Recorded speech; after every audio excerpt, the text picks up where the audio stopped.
are Tyrians. We are many races, several professions. We practice the arts of combat as well as healing. We have foes, and we fight them without mercy. And it's time for us to claim back what is ours. It's time for us to claim back Tyria from the terror of the Elder Dragons. We can't go on living our lives in fear. We have to fight. We have to make a stand. This is our story.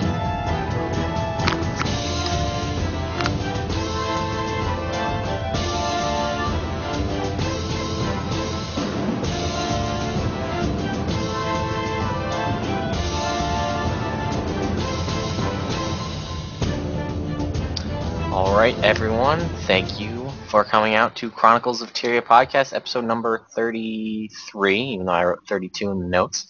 Guild Wars 2 podcast for fans, by fans. This week we're going to be talking about pretty much everything that's happened in this big patch that came out on Monday. I noticed you might see we're not doing the kind of typical format where we throw CoT Weekly at the start, and that's because we're going to be talking about the news for the content of the show. So it doesn't actually make sense to make a whole separate piece for that. So I'm here clearly with Kaysee and Naveen. Hello. Hi. I don't know, Kaysee, if your mic was muted, but people in the chat are saying remember to unmute it. Thank you, everyone. I've unmuted it. You're lovely. That's the lucky part about not doing the CoT Weekly, where we do the first 3 quarters of that, and you're on mute. Oh.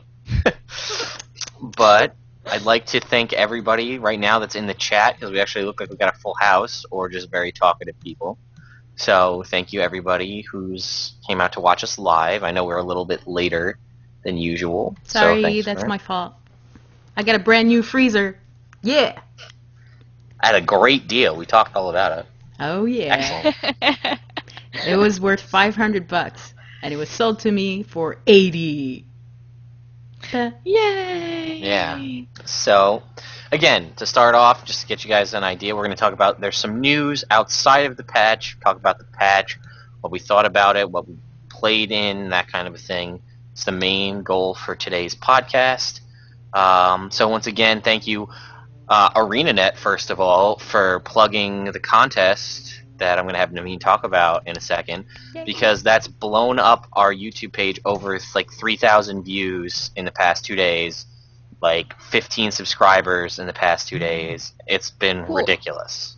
Thank you so much, everyone who's subscribing, by the way. If they're subscribing, it's because they like what they see. Yeah. It just must be your face and your voice, because that's what drew everybody in, is that video. Maybe my voice, my face, not so much. Aww. My face is only reserved for 2 people. No, 3. My husband, my son, and Logan Thackeray. So, yeah. Since we mentioned it, do you want to just give everybody a heads up about the contest? Yes. Well, for those who don't know, basically we're running a contest on Chronicles of Tyria on our YouTube and on our webpage. But basically, it's broadcasted everywhere. What we want you to do is create a video of your in-game character, your Guild Wars 1 in-game character. And if you go to our YouTube channel, you'll see the explanation of what we want and examples that Kaysee and I are giving. And basically you have to, role play as your character and present your character to the public. And the prize for North American player is this, that's in my background right now. People can actually see it. Collector's Edition of Guild Wars 2, signed by ArenaNet. Also, for those who are outside of North America, it wasn't given by Guild Wars 2, it was graciously given by me. It's this here, the game guide the limited edition game guide for Guild Wars 2, which has tons of lore inside. It has tons of information about everything from the game. Super interesting, beautiful image, captivating text. So that's what you can win. So just head on there, and you're totally right, Lag. Thank you, ArenaNet, for especially Ruby Bear, for especially for pimping our contest. But thank you so much, ArenaNet, for sending that stuff to me, to my place in my basement. Just the fact that you get to touch it makes me so jealous. Like, I would just sit there and I'd just, like, stroke it. I want to touch it. You want to stroke it? What else do you do with boxes? Let me stroke my collector's edition. I've never seen. Guys, this is a special in-game item. The fan fiction and everything, it writes itself. I don't even need to make it. I know, right? I would like to point out a couple of things for, I don't want to call them haters, but the people that rightfully are saying, why is it only for North America? That's because the box that ArenaNet sent to Naveen has a North American key in it. Yep. It's not that we're only giving it out to people in North America. It's that it won't work outside of North America. Now, if you have your own issues with that with ArenaNet, that's outside of us. But again, they're probably going to do content for European players, like contests. I mean, they did all the promos with the shirts and stuff, and all the in-game items over in Europe that none of us here in America got. Yeah. We complained too, but whatever. Yeah, but that's the thing. Like, there's always going to be someone that will complain. And I tried to make it nice. I added another price for everyone to be able to participate to our contest just because of that. But, I'll be honest, there's not a price that equals the collector's edition because it's signed by the ArenaNet team. Back in the U.S. And I mean that is because ArenaNet, primarily is because they are a U.S.-based, North America-based company. Yeah. I would also like to point out, while we're talking about contests, our good friend and fellow Chronicles of Tyria member and podcast co-host on certain occasions, Al Cartolina of Project Tyria, is also hosting a contest for the same prize of one of the collector's editions of the game. Again, only available in North America. It's projecttyria.blogspot.com. We'll link it in the description. But check it out. She's also got a contest. It's about your favorite place in Tyria. So I would check that out. What's your favorite place in Tyria, Lag? Favorite place? You're talking Guild Wars 2? Yeah. Favorite place? I think your contest is about both games, right, though? It is. It covers both. Okay, but since this is a Guild Wars 2 podcast, let's talk to Guild Wars 2. Okay. I honestly think City of Ebonhawk. Yeah? Good choice. I wish there was more there. But, with all the living story stuff that we kind of have seen a little bit of, maybe we'll get more. Maybe we'll get a fractal that'll take us there to when the ogre's attacked. With Queen Jenna's stupid magic that is only conveniently awesome when it needs to be. Maybe we'll get to play in that. That'd be kind of cool. Yeah. What about you, Kaysee? Yeah. Oh, it's really hard. Like, when he was talking, I'm just thinking I love so many places in the game. I think I definitely like, what was that? Redhunt Cliffs? Ugh. It was like my worst place. I know what I hate, but I don't know what I love. It would have to be, perhaps, Frostgorge Hound is a high contender because it has so much interesting lore about the Kodan. Mm-hmm. That's very interesting. But I find the starter areas are also very interesting lore-wise as well. So I have so much love for the game. All right, Naveen, how about you? Logan Thackeray's bedroom. I should have known. Walked into that one. The interior of Divinity's Reach of the Seraph Council room. I got it. No, but to be honest, though, I really love Divinity's Reach, and I wish there were more stuff going on in that place because it's such a beautiful city. It's really crazy. Yeah. I have really cool stories, but I haven't gotten an answer from ArenaNet whether or not any. You know what? I can't even talk about it. So, sorry guys. Surprise, surprise. Sorry, I have a good guys. story about Divinity Reach. I walked out of the bank, and I looked around, and there was 2 mooses talking. And I was Moose? like, this game's moosei? Musai? But yeah, go ahead. They were just talking, and like, I looked at them, and they're like, yeah, this game sucks as an animal simulator. They're always hunting us. I'm like, I just walked out, and I'm like, my god, I love this game. Like, just these 2 moose having this chat, talking to each other, and then I just sat there and I talked about mounting them on a wall, and then Whoa. they laughed at me. Alright. No, seriously, That's mooses, excellent. as in the Canada mooses Yeah. talking? In Guild Wars 2. Mhm. In Divinity's Reach. Mhm. I'm assuming it was with tonics, it was players. Yeah. Oh. It was like tonic. I knew that, but I knew Naveen didn't, and we should have just kept playing it up and be like, yeah, like a once in every quarter month it happens on the full moon outside of a crafting station. Oh, that's awesome. But Man. yes, so thank you to Ruby and to ArenaNet for plugging us. And again, check out our contest.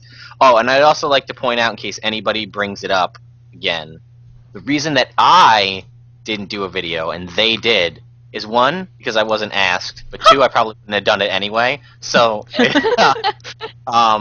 no, I feel like it makes more sense for Naveen and Kaysee, who have characters that actually have a story and developed and write for them, to come up with that, whereas I don't, and I've always come up with a lot of ideas, but never actually wrote a story, formally. So that's why there isn't one from me. So, there you go. Also, I'm lazy.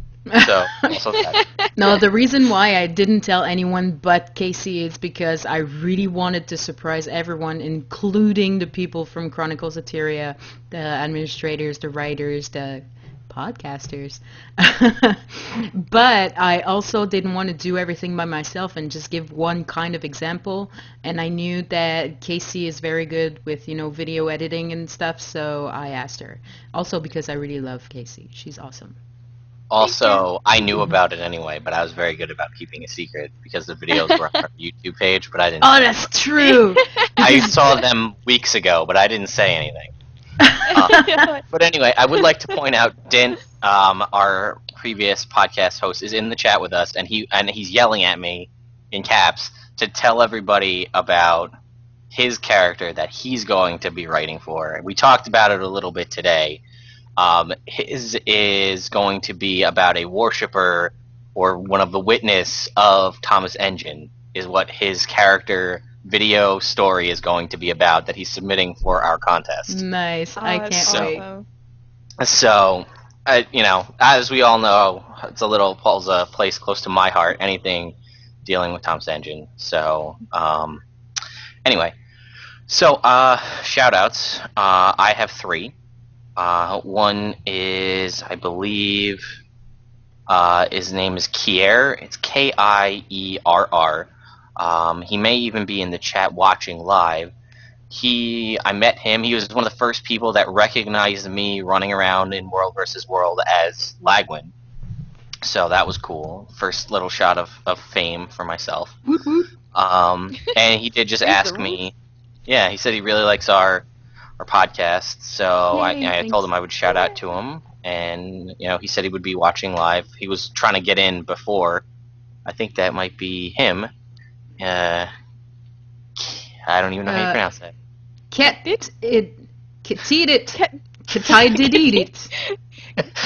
You're awesome, and we love you. So thank you for. Ketided. Yeah, There you go. He spelled it. Yeah, thank you. And the other person, I can't remember their in-game name, but their display name is Bacon Cup, and it's like cake, but it's cax, like an axe. Bacon Cup, CAXE. I can't remember. He had a couple of in-game names, and I was writing them down. I forgot. There was another one that recognized me as Lagwyn, like the Lagwyn from Chronicles of Tyria, and I was like, yeah, No big deal. People know me. I have many leather-bound books. You just like saying that. I do. I love saying that. I actually, for another project, was looking up leather-bound books today. I wanted to buy a legitimate leather-bound book, but do you know how many websites it's just links of people quoting Anchorman? And I wanted an actual leather-bound book, and it's anyway.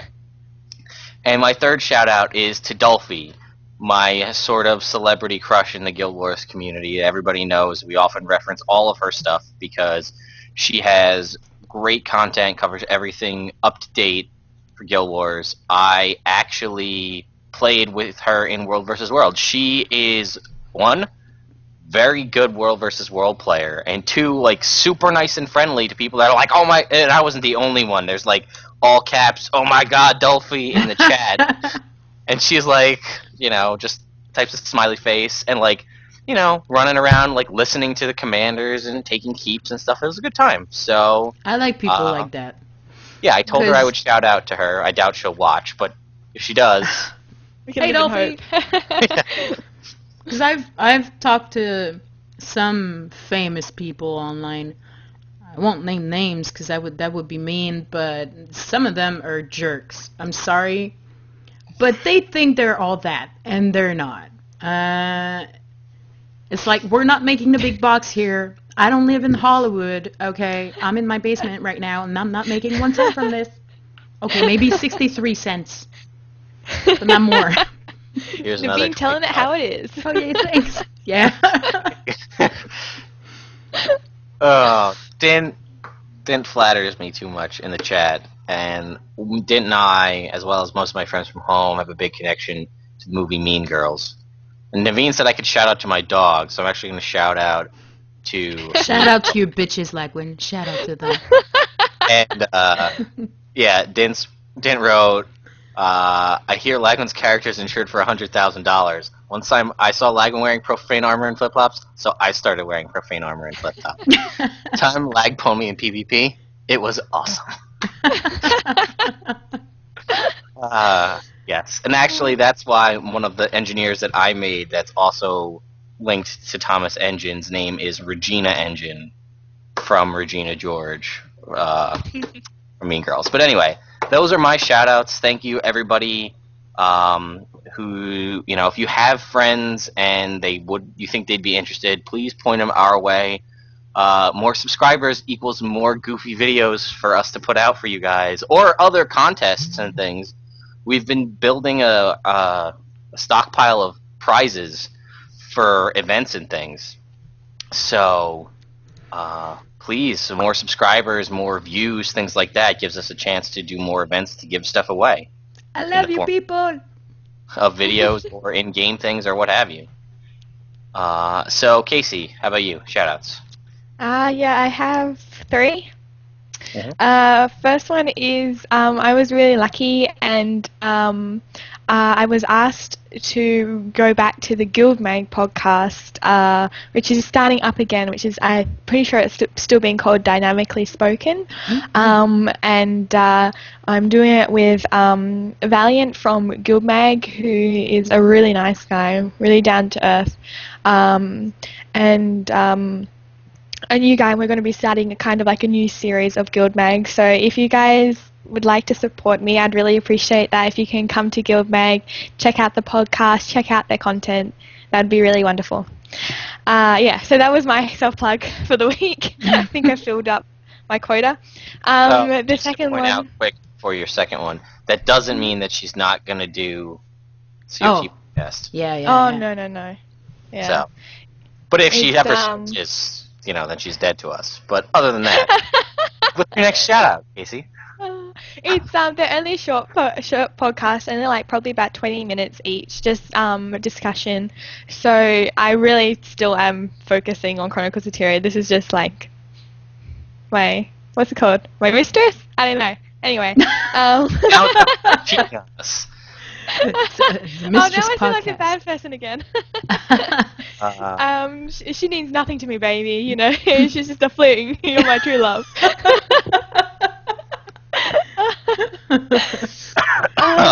Wow. Second one is I don't see Pirate in the chat, but he was really nice to me, and he sent me a lot of money, and it was really kind, and I haven't had a chance to thank him yet because I haven't seen him on. But if you do see this, Pirate, thank you so much. You're so nice to me. To specify, money, she means in-game gold. Okay. Oh so. yes. Yeah. Sorry. Yeah. Pirate sent me $1,000. Oh, I wish. But yeah, so he was very nice sending me that money for my legendary. And the last one goes to Jal because we both got our 500 tokens for Ara, and we really supported each other doing the Ara dungeon. So yay, we finished it. Thank you, Jal. So that's my shout outs for this week. How about you, Naveen? I have 2 shout outs right now. I have my paper. They're pretty long shout outs. No. My first shout out goes to someone named I Got Hex Appeal. I like that one. I love the name. I love the pun. From the guild Spirit of Faith tag Hope. He basically PM'd me in game saying, oh, hey, I love the podcast and everything. And I was like, oh, thank you. And he was asking for role-playing advice because he's not on Tarnished Coast. But he switched once, and he really liked the fact, that he would go somewhere and there was role playing and stuff, and he find it very intriguing. And so basically he said, I don't know where to start. Do you have any tips? So I told him to go to guildwars2roleplayers.com. It's a great website. They have forums with guides and tips and how to role play, and they have rooms to role play. And I wouldn't say, yeah, come to our forums. There are tons of role play, because there isn't. Oh, there used to be. Yeah, there used to be a lot. But now people are role playing in game. But yeah, it's guildwars2roleplayers.com. And he also said that he really liked the fact that now he could guest because he's on Tarnished Coast very often just for that cause. So that shout out is to you. My second shout out goes to Robovyn, who's actually in our guild and in the chat room, because he sent us mail. I don't know if you guys saw that. I did, and sorry, but anyway, continue. That's fine. He said, hey, this is just a response to Lagwyn from the blooper video. Just a funny thing my guild and I found a long time ago where we were down in Ebonhawk, and I was passing the time with my guildmates since they were wanting to explore and starting killing chickens. Well, it turned into an ordeal when they came back in force à la Legend of Zelda, when you hit a cuckoo repeatedly. Needless to say, when I heard that, I rushed over and proceeded to piss off a few myself. Lol. He sent me the link to that video. He put a link on YouTube, and he says, a bit long but fun to experience. Loyal fan and guilty, not guilty, but he's guilty of being a loyal fan. Robovyn. So I will put the link in the show notes on our YouTube when the video is uploaded, so you guys can go see his video.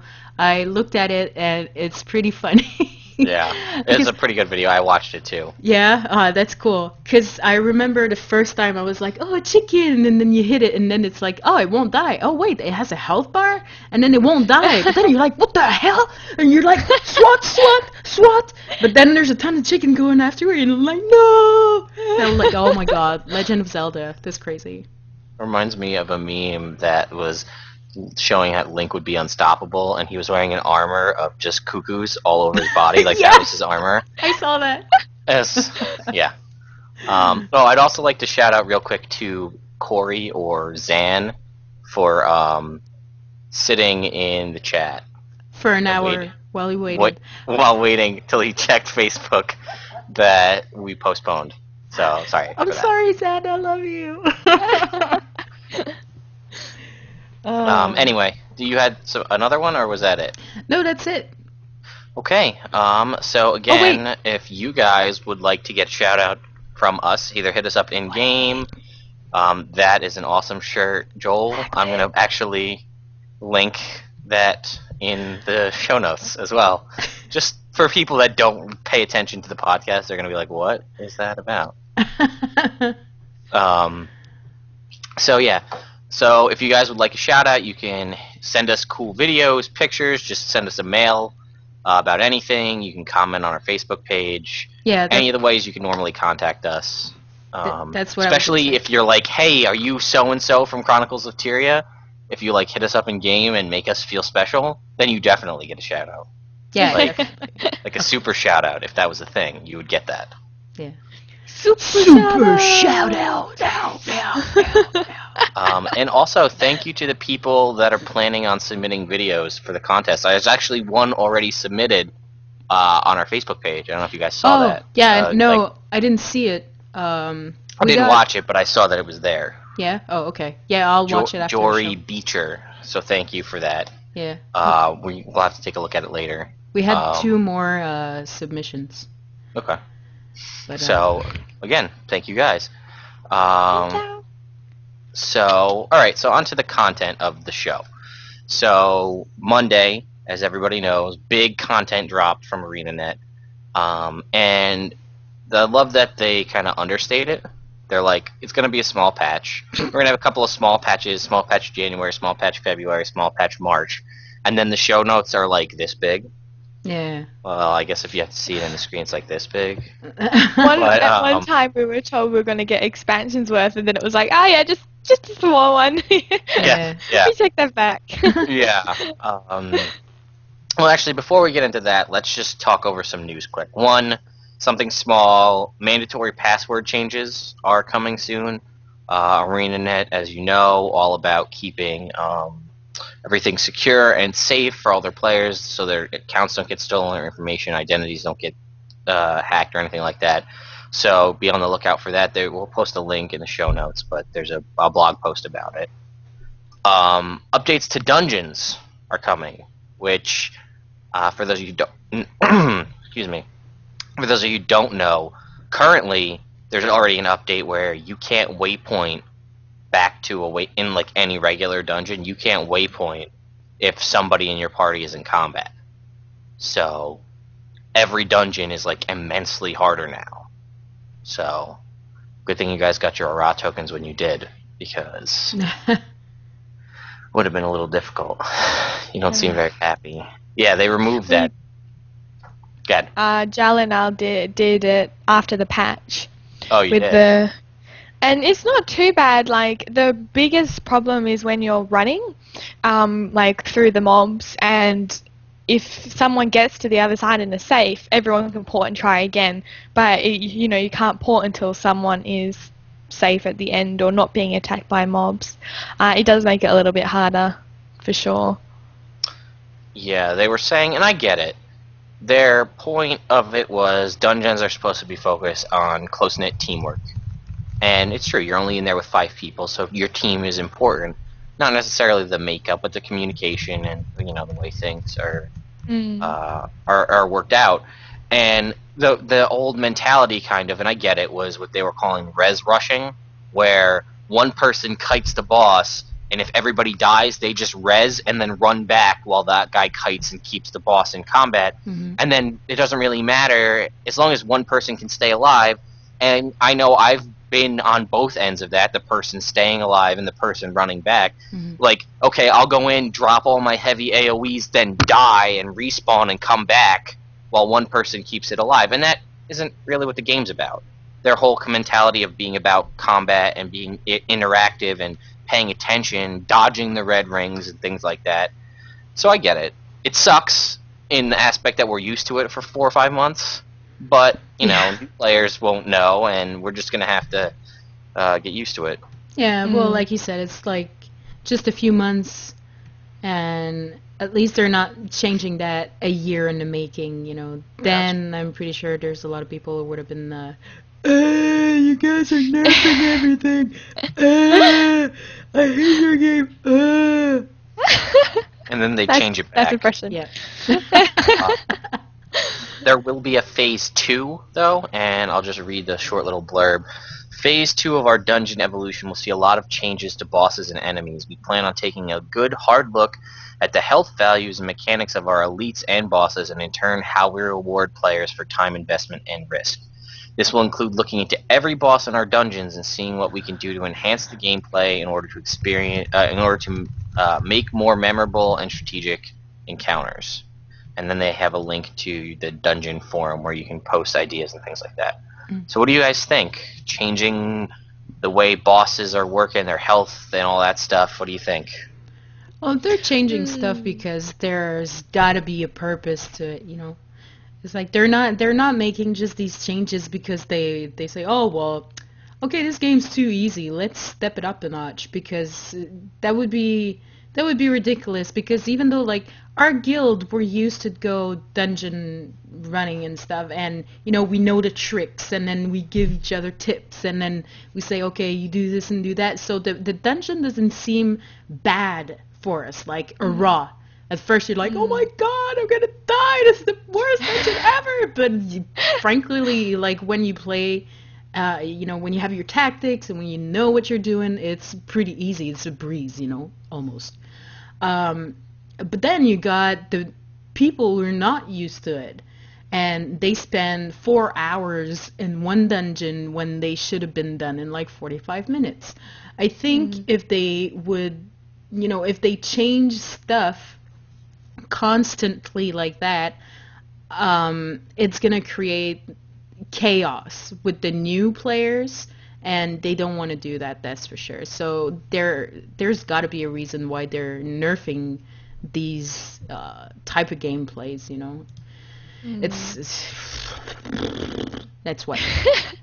Okay. When you think about it, when we do on a raw run, it's funny how unconsciously we do make certain groups not groups, but changes to our gameplay to suit. For example, when you're there, Naveen, you're normally the healer. Yeah. And you're normally in water, and that helps tremendously, to the point when you're not there, I kind of have to change into a water outfit just to, you know, give everyone that extra boost to healing so everyone stays alive. And you still need to do that. And I think without that sort of, you know, conscious changing of things, it would be a little bit too impossible to do. Like, without someone realizing, okay, we need a tanky build, or, you know, we kind of unconsciously know what fits best and alter our rules to fit it, that sort of thing. And for new players, it's impossible, you know. You have no idea what build that other character is playing, and especially with pugs as well. You have no idea what's going on to begin with. And that's what makes the dungeons difficult. And it's just easy because we have learned how to play it. Yeah. Which, when I think about it, I just basically reiterated what you just said. Reiterated. Yeah. I think it'll be good to... I wouldn't mind if there was people have said this a lot, but if there was like a hard mode to the dungeons, which then also implemented agony, which makes your searching for ascended items for fractals relevant to other dungeons as well. So it's not just a one-time thing. But yeah, I like that they're going in and reevaluating the dungeons, because as you know, some of them are kind of like a snooze fest. Like, you can just go through on autopilot, just hit one, and you know, I mean, if you have any kind of decent survivability, if you're a heavy armored class character, there's no challenge. Like, Ascalonian Catacombs is not a challenge for me anymore. Like, I just roll right through it. I mean, we did it just the other night, Kaysee, you and I and a couple of other people, and we did Death's Path, and we just, that whole thing with the breeders, remember it took like no time at all and they were all dead? Like, there was no challenge there. Yeah. Jalinar in the chat room says Cathedral of Flames Path 1. Yeah. It's the most easiest path of any dungeon in the game. It's crazy. I've never done that. No? No, I've never done it. You I've can do only 20 done- minutes. 20 minutes, yeah. Well, then we're going to have to go do that. All right. After this, let's do that. Alright. Then we'll post our time. When the show ends, we'll post our time for completing it. So we're going to need at least... Naveen, are you in? Sure, why not? Okay, then I'm going to yell out, shout out to everybody in our guild or elsewhere. We're going to need 2 more it'll be 2 elementalists and a guardian. We're going to need 2 more people to do a Citadel of Flames run. I'm sure he's in. Let's try to catch new people if there's any new people in the chat room. Yeah, so we're going to try to get this done as fast as possible. We'll post our time on our Facebook channel afterwards. Yeah. But anyway, back to the news. Legendary changes. What do you guys think? Have you seen firsthand or online? No. Oh my god, the Dreamer is awesome. Just saying that. Just had to put it out there. Yes. Naveen, I'm Dreamer. Don't tell me there's more unicorns and flowers. It's like 10 more unicorns. Here, everybody posted it. 50 billion more unicorns. That's out. I'm out. Ciao. Logging off. The new Dreamer shoots a full... If you check the chat, Naveen, the Twitch chat, it's in there. It shoots a full-blown, full-bodied unicorn. Which, surprisingly, I also feel slight shout-out to My Little Pony fans because it has a cutie mark. But the cutie mark is the ArenaNet symbol, which I think is hilarious. Awesome. Can I vomit a little? Can I just vomit a little? There's a freaking disco ball. What is this? That was what it always... Okay, who's high at ArenaNet and designing those? Why don't you ask her? Who designs... but the Moot was always a disco ball, but they improved the effects of it now. Just like they added... The Predator used to shoot... I don't know what it looks like now. It looks like it shoots fire. It used to shoot rainbows. I have a video of that I'll post at some point. Yeah, the Predator shouldn't have shot rainbows. Yeah, it would shoot rainbows. And now it has footfalls is actually the term they use for the footprints. The quip they tweaked a little bit.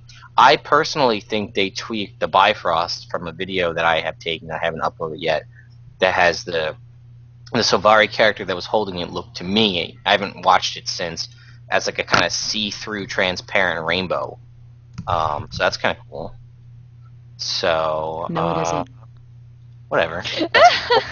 Whatever, Naveen. Okay, look. Okay, I just want a weapon that, if I take a look at it, I am going to pee my pants. I'm going to be afraid, and I'm going to run away. I don't want to be like, oh, look at that gun, it's shooting flowers. Like that one time where Kaysee and I were waiting for Fractal's run, and there was someone with an exotic pistol shooting flowers going boop, boop, boop, boop, boop, boop. That was the Wonderful. I'm like, I was bathed in daisies that day. Anyways, I might be the downer on that legendary outbreak thing. Joel says, it's so fluffy, I'm gonna die. And I can't even attempt to do an impression of that because I wouldn't It's so fluffy, I want to die. There you go, bang, you're dead.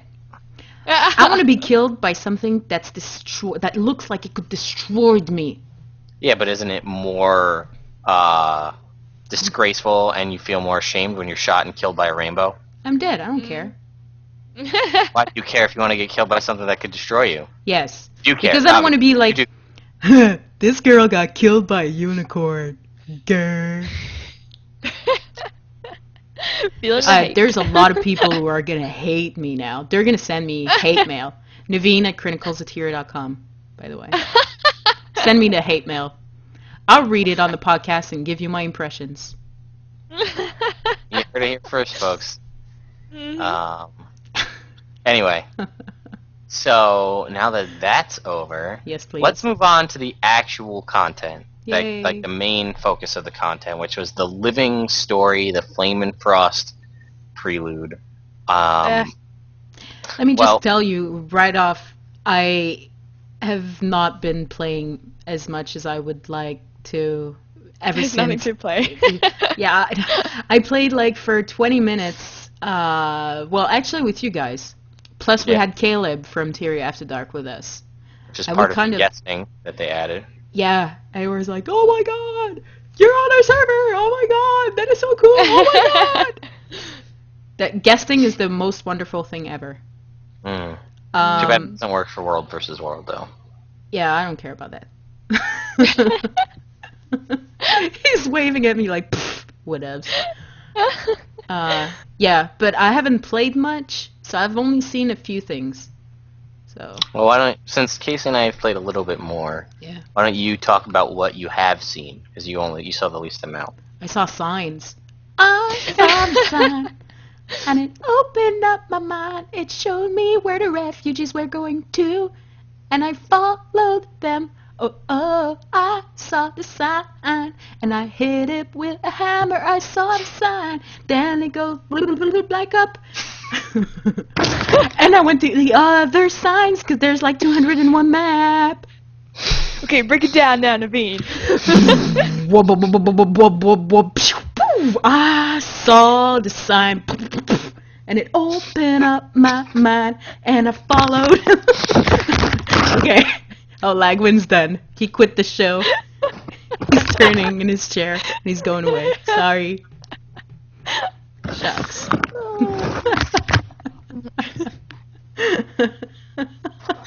I love it, Naveen. I love you. Yeah, but that's typically what I saw. I saw a bunch of refugees. Exactly. Joel, nothing to do here. He's gone with his jet. Nice jetpack. Yeah, but that's what I saw. I saw a bunch of refugees, and I saw tons of Doliacs, and I saw heralds, which had nothing to say to me. I got a letter from Queen Jenna in my mail, and I was like, "Biatch? What are you writing to me?" I deleted She it. She was very, very upset. I got mail from Queen Jenna. What the what? That whore knows what I think of her. Yes. I would like to good. point out that what Jal has to say in the chat is, yes, the heralds do have quite a bit to say, but we'll move on from Naveen's up-step rant about Queen Jenna and other things. Yes, the whole point of the living story, and they put out a blog post that is exceptionally vague about what we can expect. Oh, But God. basically, you're not going to see it all at once. You're not going to see it today, tomorrow, maybe not even the next day. It's over the course of time. So, I'm sorry. yeah, that's fine. Someone in the chat went, moving on. Like, thanks to him. Yeah. Sorry. No, it's fine. So, yeah, that's Corey, by the way. Zan is Izan EXE. Yeah. I believe. I just want to make sure Yeah, that it I'm. is. Yeah. So, I can't. Anyway, yeah, it's gonna be a process, and they said they're gonna release. They'll send you a mail if there's something important. They'll put the little stars on the map. But the main thing is exploration, and for you to kind of uncover and find this stuff yourself. And I actually really like that idea. I don't like them force-feeding us everything. I like us actually having to explore, and that's why having somebody like Alucardalina and Jal in our guild is huge, because they can do all the footwork for us and tell us so we can go find them. But, yes, there were signs. Refugees are fleeing from the north, heading to Holbrack from Wayfarer Foothills, and then Diesa Plateau as well, going to the Black Citadel. And you were building refugee signs to tell them which way to go. You were essentially looting the dead bodies to find mementos of the dead Norn to bring to a memento collector, which is kind of morbid, but you're supposed to look past that whole part. And then build camps for them. I like how the game, like, you just skip over so much morbid stuff. Like, you kill a Doliac, you get a hoof. You Yeah. just chopped off that Doliac's hoof. And you're It's going true. to sell it for 2 gold. That is bloody work, my friend. Bloody work. Yeah. And if you talk to the heralds in the various cities, they'll tell you, their whole point is to tell you what's going on and where it's going on. So, like, if you talk to the one, they would say something's happening in Wayfarer Foothills, and then they said something was happening in Diessa Plateau. There's the refugee coordinators in Holbrack and in Black Citadel that tell you why they're fleeing. We know something to do with the Flame Legion, something to do with Dredge is causing the Char to leave, I believe. And I don't remember what the Norns say. I'm sure somebody will, and by somebody I mean Jal, will answer me that in the chat. But there were actually 2 new events I saw. One in Wayfarer Foothills was steam vents were bursting out of the ground, and you had to use pieces of ice elementals to block the steam vents. And there were dust storms happening in Diessa Plateau, and you needed to use rocks with earth elementals to block those. The Norn is the Dredge, the Char is the Flame Legion. Sorry, I might have screwed up what I said, but anyway, that's the correct thing. And I don't know if those events are even going on anymore. I think they were there, and now I think they're gone. Because there's no more, like, steam things, and there's no more dust storms. Jal says, the Asuran Herald says the Marauders are running around killing people, so we don't know what that is. ArenaNet's, their blog post about the Living Story said something about, like, you know, you're going to meet new, and they've mentioned you might meet new characters whose stories will develop. You might meet old characters, and and you'll just get more story, and you'll be traveling all around, learning all this stuff. And also part of it is to encourage you to go back to older areas that you may have left, like Wayfarer Foothills and Diessa Plateau. We just should, actually. I'd like to point out what Zan said. We need to queue up music for when Jal reports this stuff. We should get, like, a little, like, and we have incoming news from Jal in the chat, and then, like, click a button and play a little sound.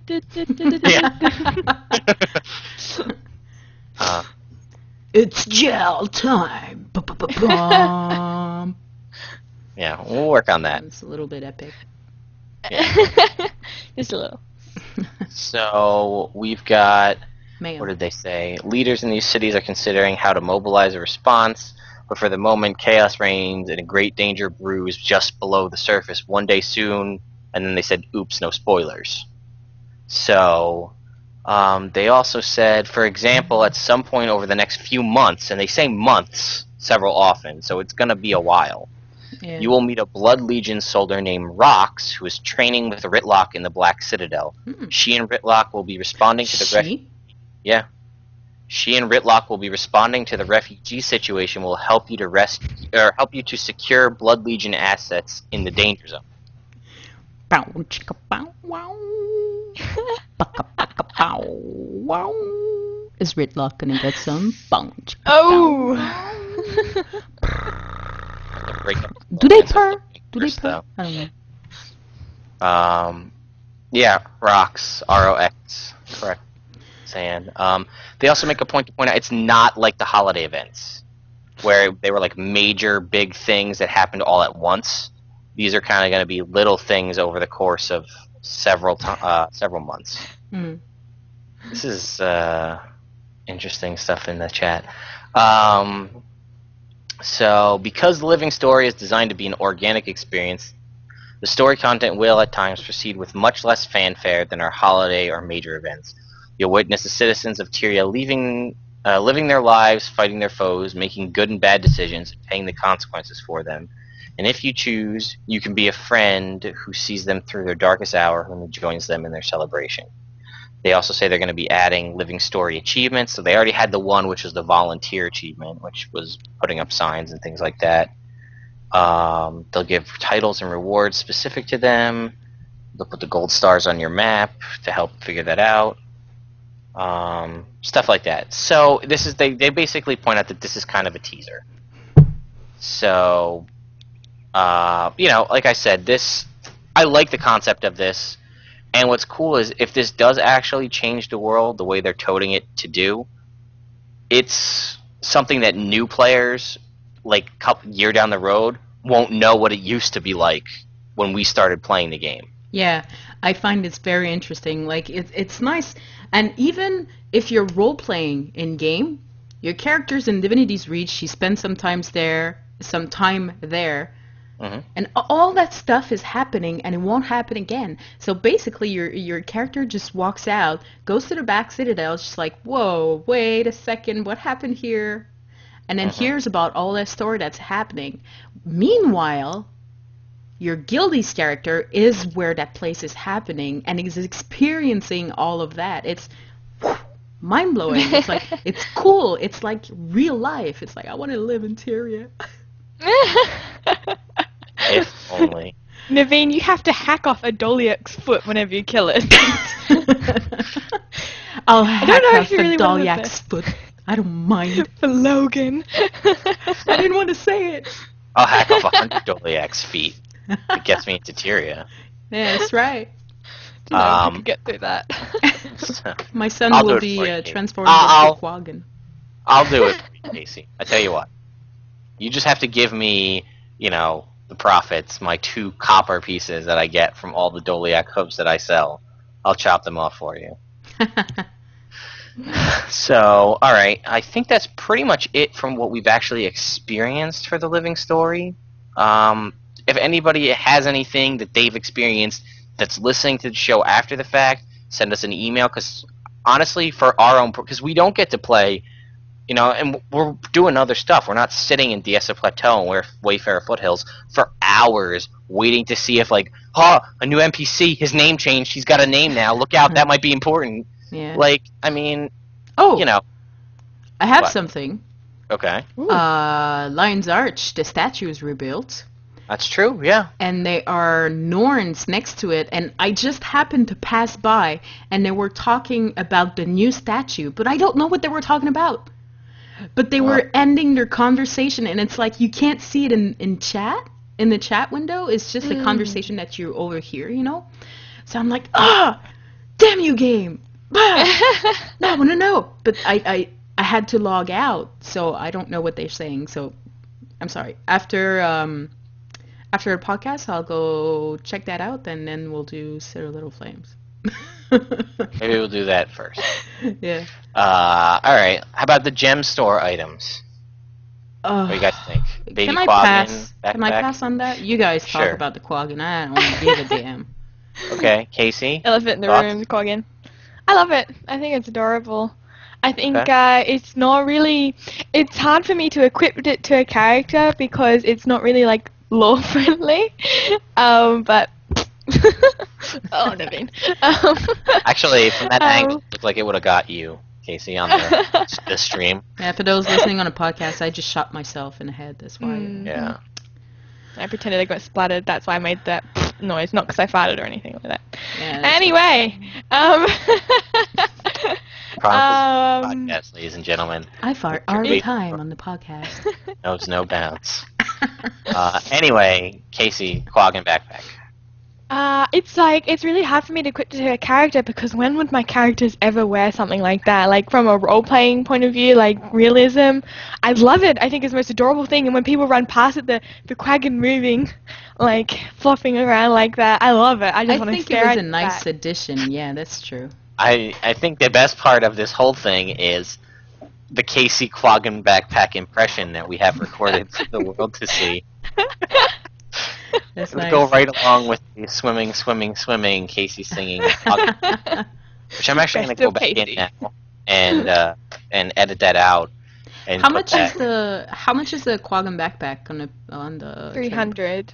gems? Okay. Yeah, and there's also the riding broom, which I believe is the same amount, which is basically a watered down version of actually not a watered down because the broom was just a skill that you got as the witch costume from Halloween. This is just a broom all the time. Doesn't give you any skills. 250 for the broom. Thank you, Robovyn, in the chat. 250 gems for the broom. I've only ever seen a Norn character using it. I don't know if that matters, but she had her arms out at her sides and was kind of balancing. Yeah. I don't know if characters do that. Surfing on the broom. Yeah. So that was pretty neat. And then the only other thing they did was they improved or updated the boxes of fun and moved where they're located. Now, I have 5 of the new boxes of fun. Did you try one? I haven't had like a thing. I wasn't just gonna be like, hey, me by myself in Lion's Arch. I feel like that reminds me of Chronicles of Tyria Beach Party 2011, 12 rather, where we had the crazy beta beach party where we just after we beat the Crate Witch in 2012. That 12, was in 2012. It was 12. Yeah. Yeah, that was fun though. And then you get petrified. Yes. Yeah. And we all went in there with the Zerg and we died and we all came out and we finally beat it. And then we just had the crazy dance party on the beach. Still have pictures of that kicking around the forums. Yeah.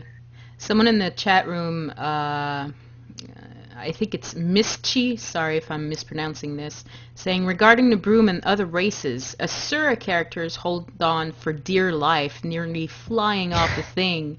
And it's true, I forgot about that. That's so funny. Oh, and you pronounced it correctly.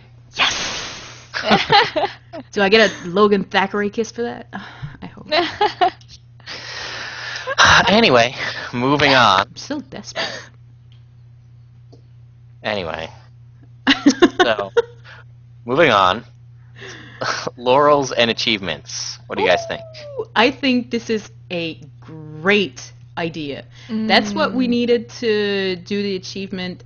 The laurels were going to be, oh my god, the items that you can get with the laurels. It's not so much for the stats, okay, maybe for the stats too, but the names, it's crazy. Most of them are names from Guild Wars 1, so the Guild Wars 1 players are super reminiscent of the game.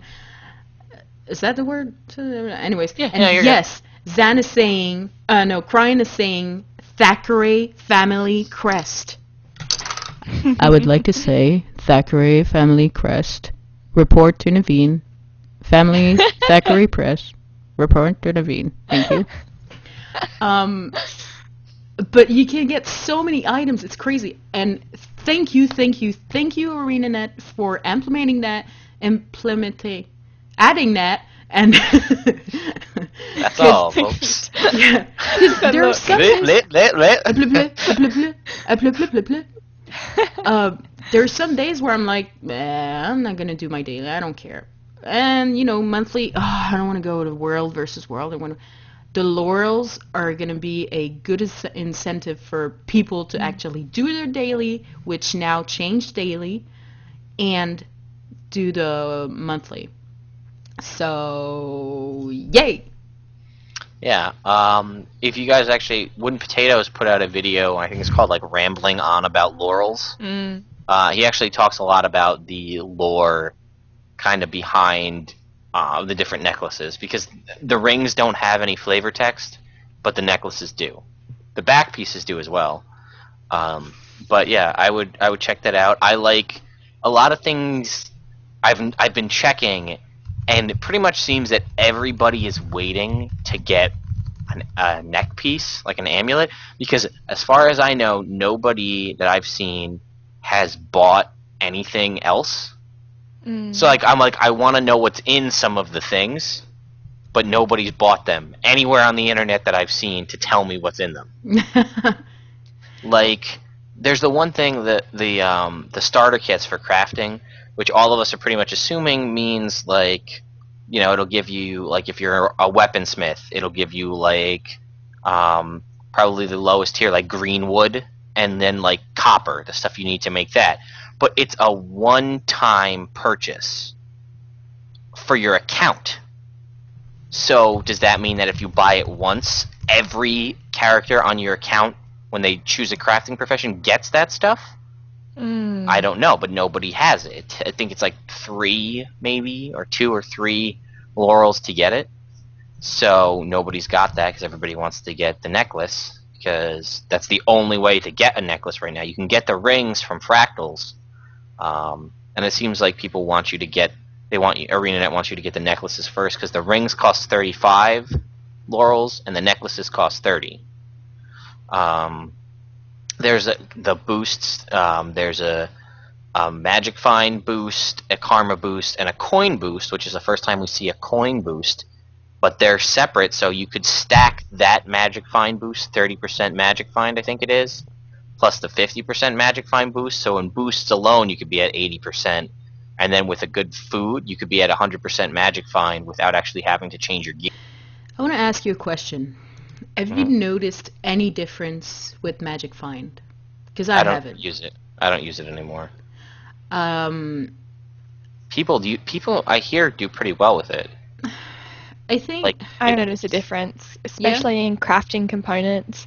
If I don't use Magic Find, I will get tier 5 a lot more, and if I use a bonus, a booster, I will get tier 6 stuff a lot more. It doesn't really affect how many yellows I get, I tend to find, but it tends to affect how much crafting tier stuff I get.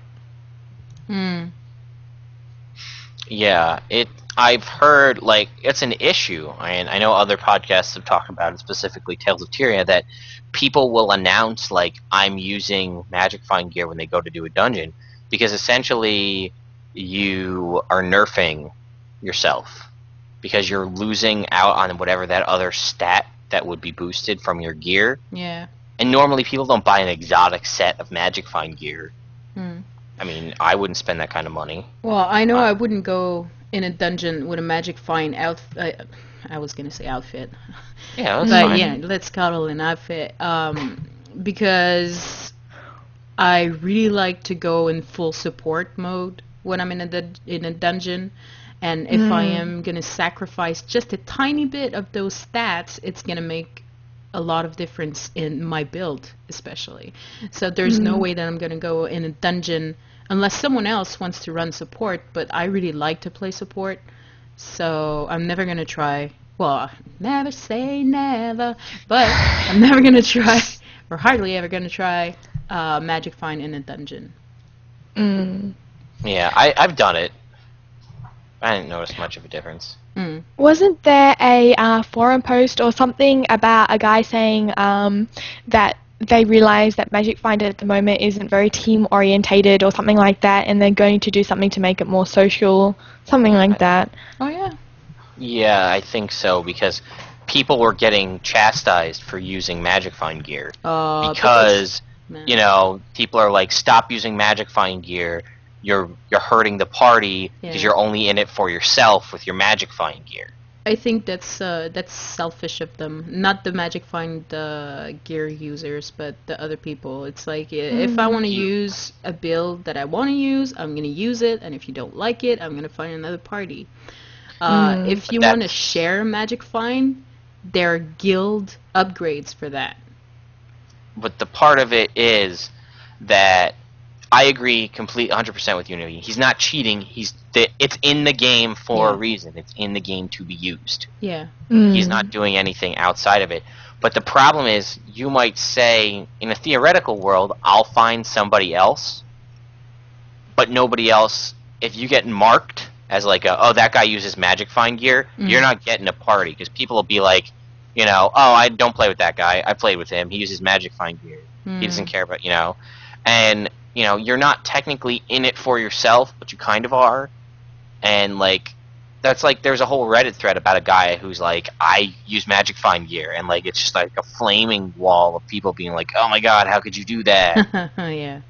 You know? Wow, I seem to really miss out on these sort of things. Like, I just don't see this sort of hate in game and stuff like that. I don't feel like you're in the right places where it comes up.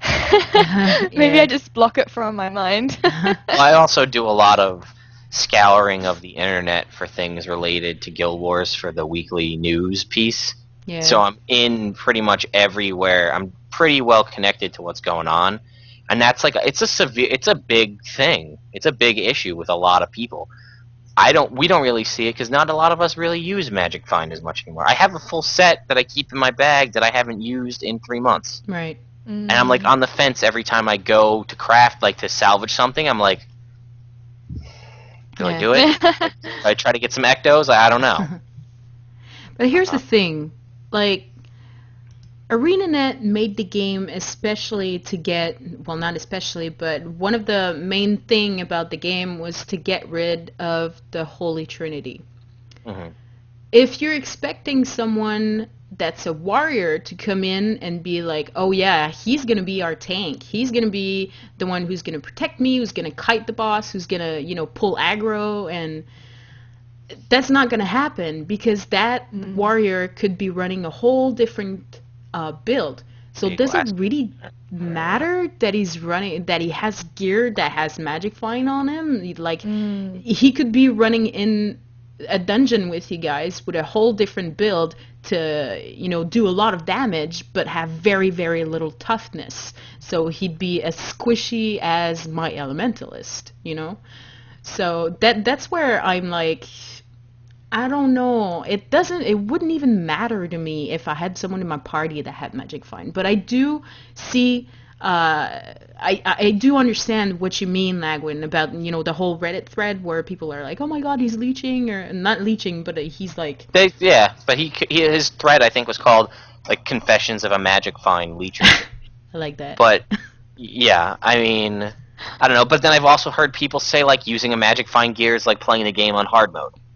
Yeah. Because you're nerfing yourself by making your gear worse than it could be, because rather than having 3 stats that you boost, you have 2 stats in Magic Find. Mm-hmm. So I mean, 2 half, half of one, 6 of one, half dozen of the other, kind of a thing. But I don't care. Do what you want. Just don't be a dick about it. Yeah. Like, if you're using Magic Find gear and the run goes a little rough, but it still comes out, I don't care. The run's over. Mm-hmm. But, like, don't be like, link your gear to me. And I've actually heard that people do that, too. Like, are you using Magic Find gear? Link your gear. Oh, yeah. Not often, but it does happen. And people are crazy. Oh, my God. It's back to Guild Wars 1 when people are like, okay, are you ready to do this mission? Yes? Okay, ping build, please. Yeah, Why? ping build. What was the there was this thing from, was it the Underworld or wherever, where you would get like tonics or something that you'd get from doing a certain mission, and they'd have you ping the number of them so they know how good you were at it. Yeah, that's really that's stupid. Yeah. And especially like for those who don't know, my husband is like the master at building. I don't know if there's such a term, but he comes up with all these builds, and they're really good builds. Guild Wars 1, it's like people had a specific build. Are you running triple necro? Ping me the build so I can know. If there was one skill that was different from the PVX website, you were shunned right then. Oh yeah, And my husband would play better with a build that he'd tweak a little bit from the PVX website than actually using the build that was there. But because he tweaked it, he was, not tagged as the bad player, like the bad warrior or whatever, but it was badly looked upon, basically. Sheesh, man. Yeah, that's stupid. Stupid. I would like to point out in the chat that a couple of people, Jal included, and Loser Die Trying, also saying that, like, they're proof that you do sometimes have to ping. Like, they're saying that people have asked them. I get it in Ra. It makes sense to me that people would ask there more than anywhere else, and like Ascalon Catacombs, like ping your build, like what the hell, or Citadel of Flame Path 1 apparently. But I get why people ask for it. I don't think it should be a thing, but again, this is turning into more of a rant than anything else than it needs to be. All stem from the fact that you could get Magic Find items with Laurels. Yeah, maybe we should do a rant show. Yeah, you can do that. That'll be fun. So thanks ArenaNet. I'll be like, well, the thanks Obama things. We'll just make stuff like that. I put on 150% Magic Find gear and got no rares. Thanks ArenaNet.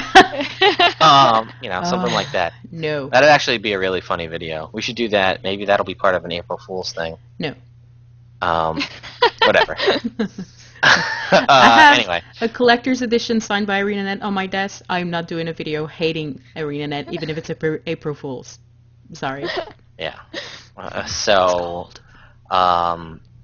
Yeah. There's other cool things they added with the Laurels. They added like the equivalent of Black Lion, like the Black Lion items, like the pick, axe, and harvesting sickle, but with 250 uses each.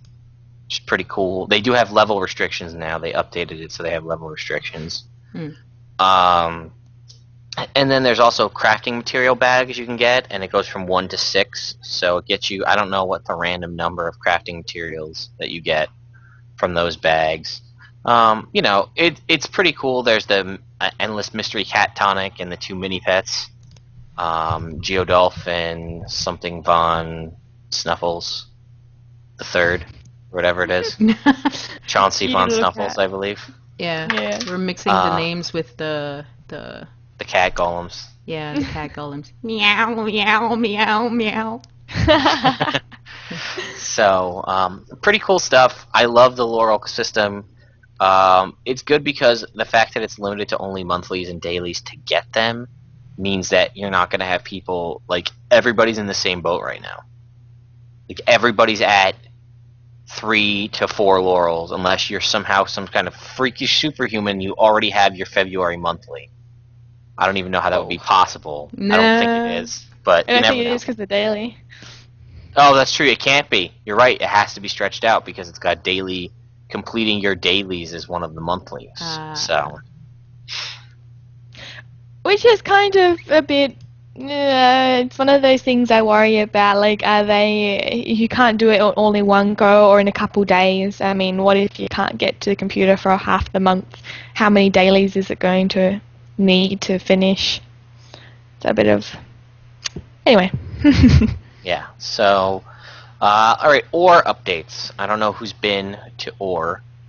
The veterans are big. Yes. The what? Veterans. They made veterans. The veterans larger. have been updated to be really big and ominous and imposing. Interesting. I find myself mostly because I needed to do I needed to get a lot of events for my January monthly, so I went to Ore because that's one of the places that you can get a lot of events quickly. I mean, even if you're just running between Penitent and Waypoint and Shelter's Gate Waypoint to do those 2 events. Plus, you get a lot of money in the process. So I'm up, 6-7 gold from where I was a couple days ago, just from running around in there. And I gotta say, I like it a lot more than I ever used to. I felt like I was grinding there, and maybe it's because I haven't been to Ore in 2-3 months. That's why I feel like I enjoy it more, because I haven't been there. Yeah. But the new Grenth event, it's crazy, but I love it. I didn't play when it was the hardest, which I heard was really bad. So, but now I love that Grenth. The Priest of Grenth has a move where he teleports people up into the air and you take falling damage. I think that is great. And Naveen, you haven't been there, have you? No. Yeah. You know the Temple of Grenth event. Yeah.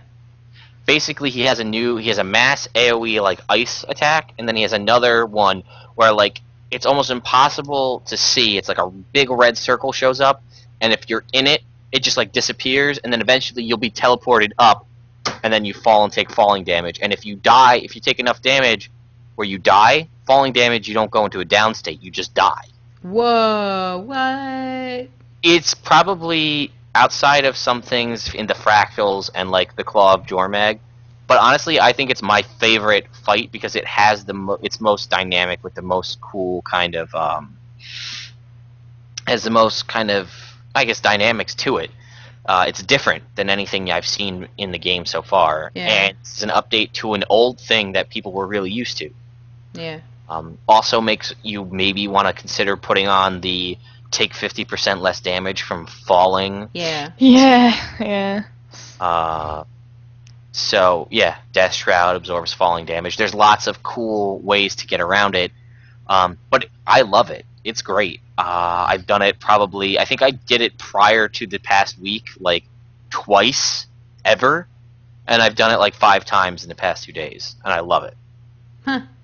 That's nice. I I read that they were polishing ore, but I really didn't know what that means. It's like, what? Is there not going to be undead anymore? Some of them had their models tweaked a little bit so they don't look... They have more of the coral kind of stuff sticking out of them. It will look just like a zombie. That's pretty cool. I like that they're working on little details like that. It makes your gameplay and ore more interesting, because at some point it kind of gets redundant. You know, it's always like risen, and they're like, die, come over here, ah, Everyone come. everyone come. Return to ore. Kaysee likes the... Yes, Zhao points out Kaysee likes the way they walk now.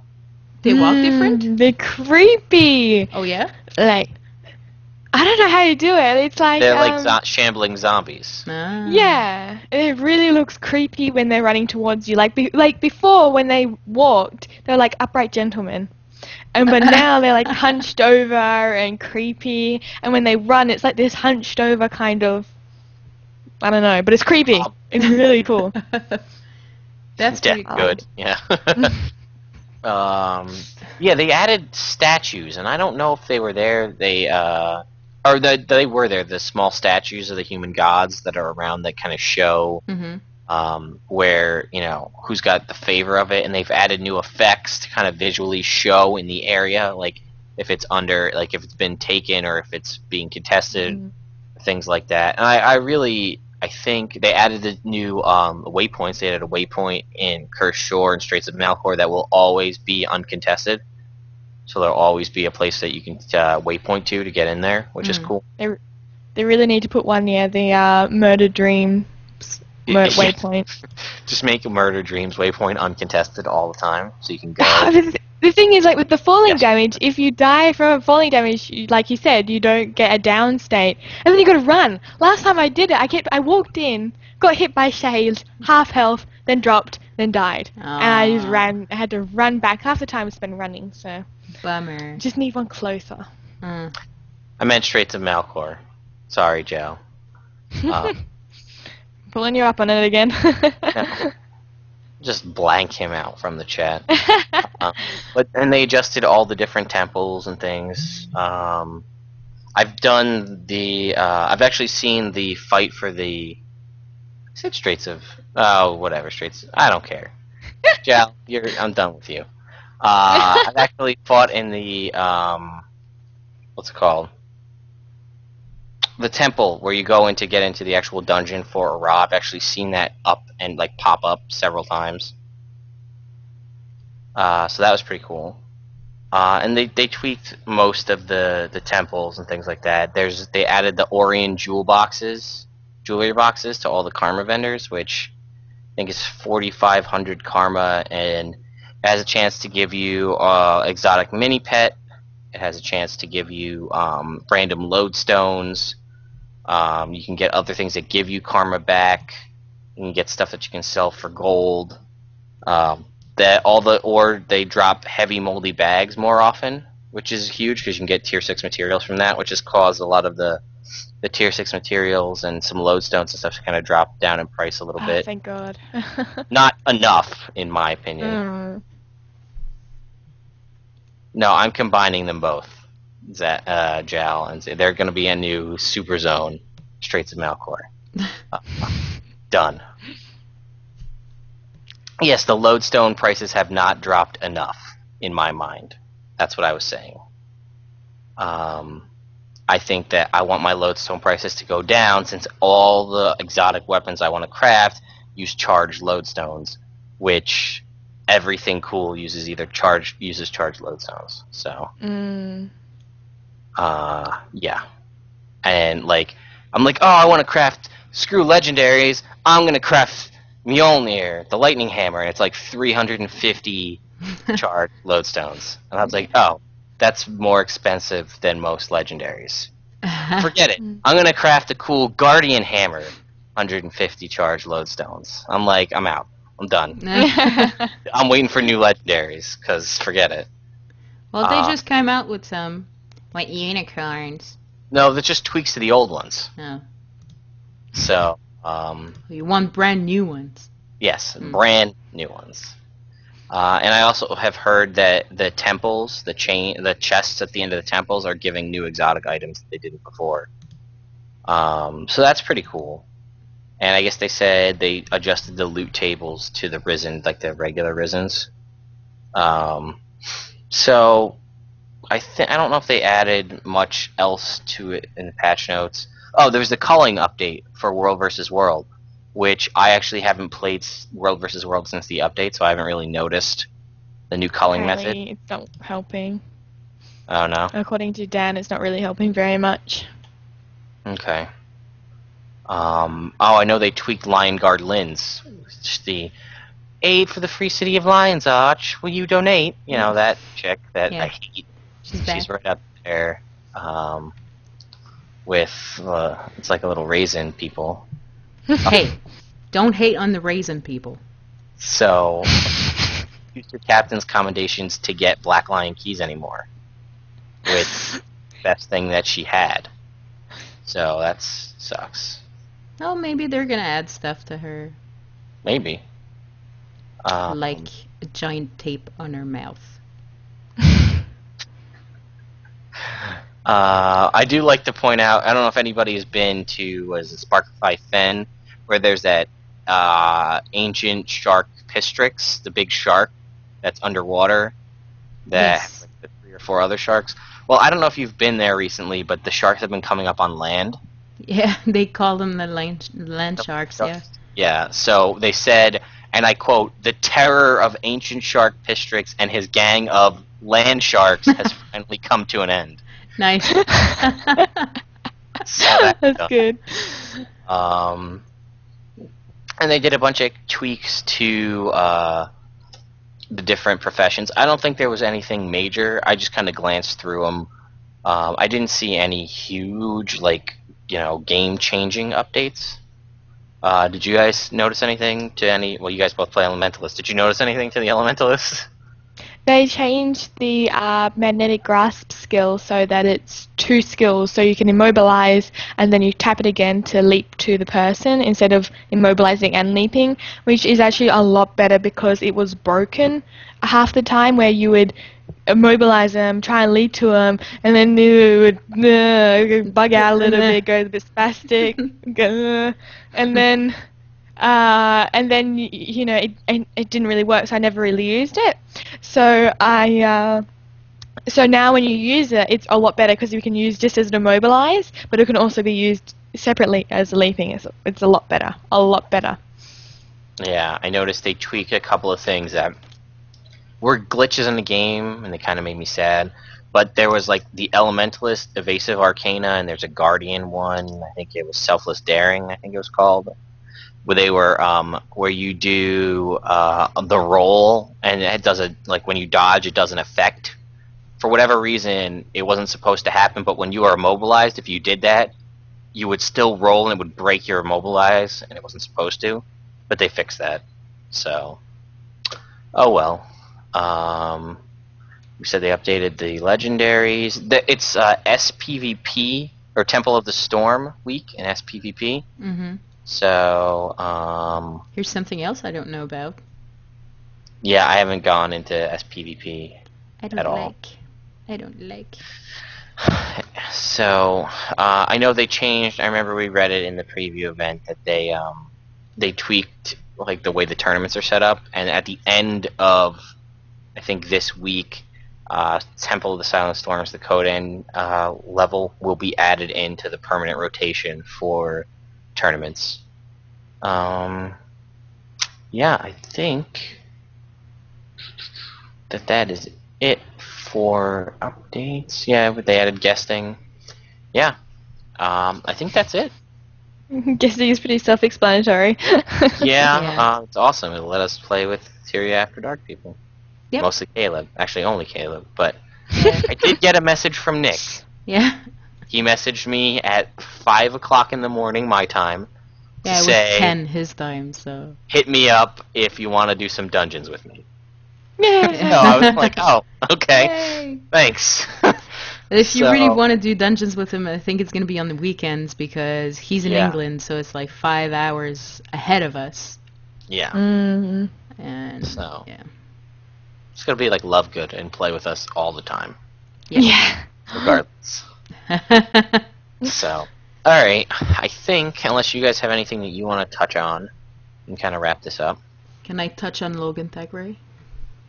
Ooh. Gonna have to Oh, fight it's getting Jenna for old, it. Naveen. I'm not sorry. I actually sent something. Was it to Peter Freeze or John Ryan?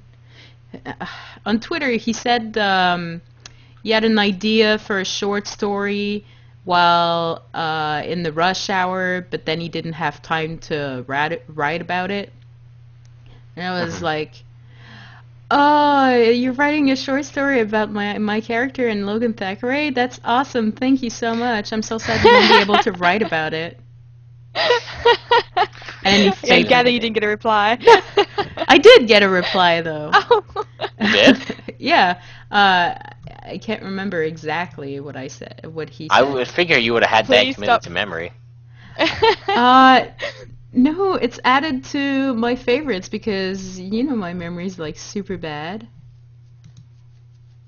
Yeah. If I search Naveen, oh, there I am. Here, I'll go check it out. Just for you guys.